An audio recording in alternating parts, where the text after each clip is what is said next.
from different directions, but on those things we do agree. I have to declare an interest as the mother of a journalist, and I care very, very deeply about this issue of press freedom. It's a ditch I will die in, which looks likely perhaps today. Now, the Noble Lord the Minister said he had heard from media. Well, I've been hearing from media as well. It's been quite interesting hearing what journalists have got to say about this particular bill.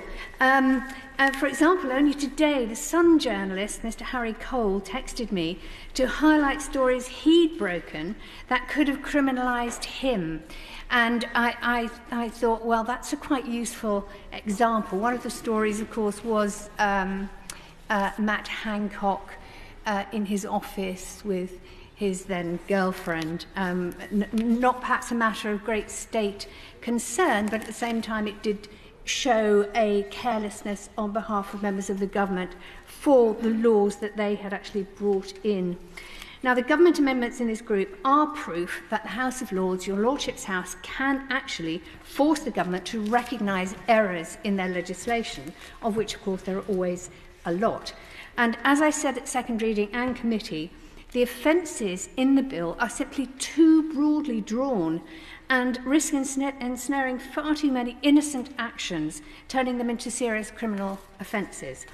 I'm glad the government has now conceded that point, including recognising that the current drafting risks harming journalists alongside numerous other legitimate actors, such as charities and non-governmental organisations.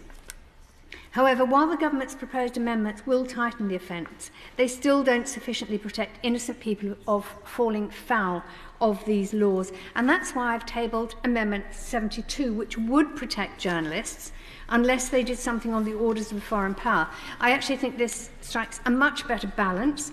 It doesn't grant a total exemption, which would allow actual spies to claim to be journalists, just as it wouldn't allow the government to brand actual journalists as being spies. I do like Amendment 18. I don't think it's as good as my Amendment 72, but I think it has slightly more elegance than mine, and I do support it very strongly. I do hope the Noble Lord is going to take this to a vote. I don't want to take any glory for him, but if he chooses not to because he trusts the assurances of the government, then I would feel compelled to put his amendment to the vote myself. I've been in a lot of legal briefings recently on several different bills, and all of them included phrases from the government which were something like, oh, you've got to trust us on this. You know, really, we can assure you, you can trust us.